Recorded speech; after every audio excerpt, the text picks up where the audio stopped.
Livre Você, o seu canal de literatura, o nosso canal, falando sobre as biografias de minha estante. Essa é a parte 2. Vamos dar sequência. O meu próximo livro favorito, que se fala de biografia, é este, do Luiz Barsi Filho, O Rei dos Dividendos. A saga do filho de imigrantes pobres que se tornou o maior investidor pessoa física da Bolsa de Valores brasileira.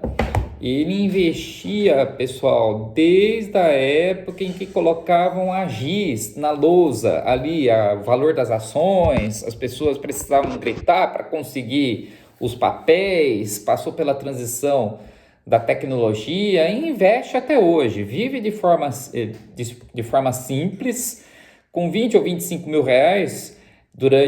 Segundo ele, durante suas entrevistas, ele diz que é o suficiente para viver bem e tem uma agência, a AGF, que é gerenciada por sua filha e mais 2 sócios. Ações garantem o futuro. Grandes histórias, as suas preferências para os investimentos, porque investe em determinados segmentos e outros não. Mas é uma história incrível, ele viveu num cortiço e perdeu seu pai antes de completar 2 anos de idade. Então, realmente é uma história inacreditável. Hoje está na casa dos 80 e poucos anos. Vale a pena conferir, escrito de forma simples. Luiz Barsi Filho, li recentemente esse livro, é um livro novo, lançado recentemente também. E vale muito a pena, aqui tem fotos, registros muito legais de Luiz Barsi. É uma história única, pessoal, de sonho, de acreditar naquilo que na sua intuição, propósito e investir em riqueza, segundo diz o autor. Confira, pessoal, O Rei dos Dividendos. Vamos à próxima biografia, essa daqui eu ganhei e valeu muito a pena conferir. AC/DC, a biografia, não é a principal biografia da banda, mas eu achei bastante interessante. Também há registros como fotos.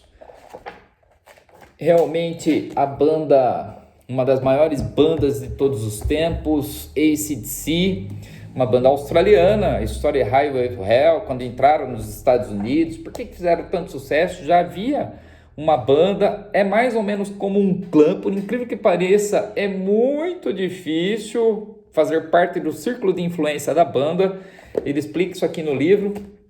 Fazem poucos shows hoje em dia, né? Não sei se ainda estão na ativa, mas é incrível saber a história de uma banda, né? AC/DC, uma das maiores de todos os tempos. Vamos à próxima biografia, esta mais uma citada de Walter Isaacson, de Leonardo da Vinci. Essa biografia não pode faltar na sua estante. Uma edição belíssima da Intrínseca, com registros, documentos, esboços de Leonardo da Vinci, fotos de seus quadros, inclusive da Mona Lisa, e explicações da sua técnica. Então é incrível. A Última Ceia e Mona Lisa, tem outros quadros, o Esfumato, o quanto ele demorava para pintar um quadro, aquela mania de perfeição. Pessoal, e seus registros são incríveis. Eu estive, por exemplo, no Museu Leonardo da Vinci, lá em Milão. Ele tem protótipos de helicópteros, aviões, seus esboços anatômicos, que são muito semelhantes, por incrível que pareça, muito semelhantes aos de hoje utilizados. Então, ele também fazia, resultado das suas dissecações. Então, ele é um dos grandes habilidosos, ele é versado em várias habilidades, né? O palíndromo, né? Se não me engano, é um dos poucos da história, e isso porque os seus esboços são de séculos atrás, século XVI, início, né? Século XV, século XVI. Então é inacreditável que esse homem foi capaz de proporcionar para a humanidade. Está aqui um dos seus quadros. Esse quadro é o da Madonna do Fuso. Tá? Todo quadro tem uma explicação da sua técnica que influenciou bastante pintores que vieram após ele. Salvator Mundi, esse é outro quadro. E por que Mona Lisa é um quadro tão importante? Vocês podem conferir aqui em Leonardo da Vinci, por Walter Isaacson também. Eu já havia comentado sobre Steve Jobs, que escreveu também, é do mesmo autor, certo? Leonardo da Vinci. Próxima, essa aqui é muito interessante, só a versão em inglês. Bob Fischer vai para a guerra. A história da saga em plena Guerra Fria, do embate que envolveu Bob Fischer e Boris Spassky, os dois, Boris Spassky, que era campeão mundial de xadrez, Bob Fischer, que era o desafiante na ocasião, o vencedor americano do campeonato americano mais jovem da história dos Estados Unidos, um gênio do xadrez. E tudo que envolveu a saga, antes mesmo da escolha do local, tinha que ser num lugar neutro, houve discussão sobre as câmeras. Bob Fischer era totalmente exigente com relação a isso, a ponto de incomodar os organizadores, também o próprio campeão mundial, que era, por outro lado, muito agradável de relacionamento. Ele era um gentleman, ao contrário de Bob Fischer, mas nunca perdeu a esportiva, nunca foi desleal com relação aos seus adversários. Bob Fischer, mais tarde, ele passou a viver na rua, virou um reacionário, digno de quem realmente, dos gênios, né, há uma linha tênue que separa os gênios da loucura, e ele se tornou realmente, pisou um pouquinho fora da linha e teve um final assim realmente um pouco trágico, na minha opinião. Então, vale a pena conferir registros, documentos, testemunhos, é uma obra completa. Eu achei em Londres esse livro, não há versão em português. Então, a história do embate, aliás, que teve a maior premiação da história, envolveu aí um magnata que deu o prêmio, que ofereceu o prêmio ao campeão do torneio, que na época, entre todos os esportistas da história, o xadrez era o que mais premiava, com exceção só atrás de Muhammad Ali, que é o esportista na ocasião que mais ganhava dinheiro com premiações. Então, e a história se torna ainda mais emblemática porque a Rússia, a União Soviética, mantinha a hegemonia no esporte, e os Estados Unidos, em plena Guerra Fria, estavam desafiando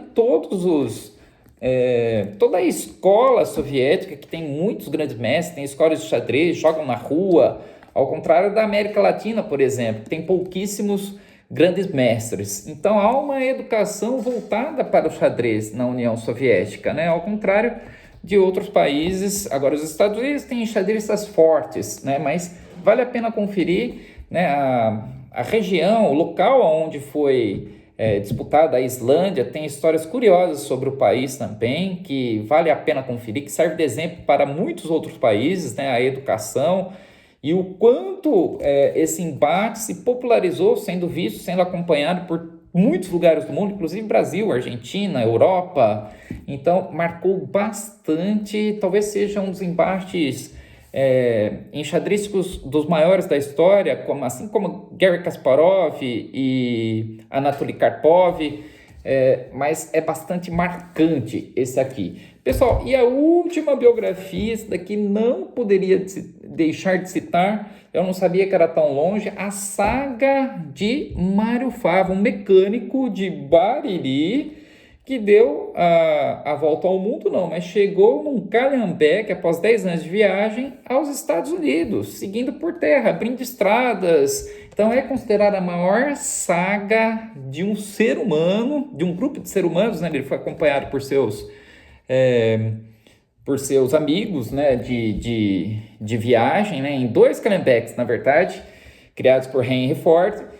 Então eles se encontraram, aliás, com o criador do carro, que queria pegar o carro de volta. Eles mandaram o carro, se recusaram, né, deu um cheque em branco e eles se recusaram a oferta. Então, fantástica essa história, digna de filme, e fala de um baririense, Mário Fava. Criaram combustíveis, desmancharam o carro para atravessar os rios, montaram de novo, sofreram com o ataque de uma onça na Cordilheira dos Andes e eram recebidos por todos os chefes de Estado, por todas as pessoas com muita alegria. Então, algo que parecia impossível, isso daqui se realizou. Na verdade, é um negócio inacreditável, né? 10 anos no Calhambeque. Quando ele chegou aos Estados Unidos, né, quando ele voltou, Mário Flávio se reencontrou com a sua mãe. Ele falou: eu não sabia que era tão longe. Então, esse livro aqui tem registros, fotos, escrito por um baririense, o saudoso Osni Ferrari, que nos presenteou com essa grande saga, pessoal. Até a próxima, até o próximo vídeo. Estão aí as minhas biografias preferidas da estante. Comente, veja o que você acha. Eu quero saber o que você acha. Se inscreva no canal e tem o Instagram também. Siga lá e acompanhe conosco. Livre você, o seu canal, nosso canal de literatura. Até a próxima.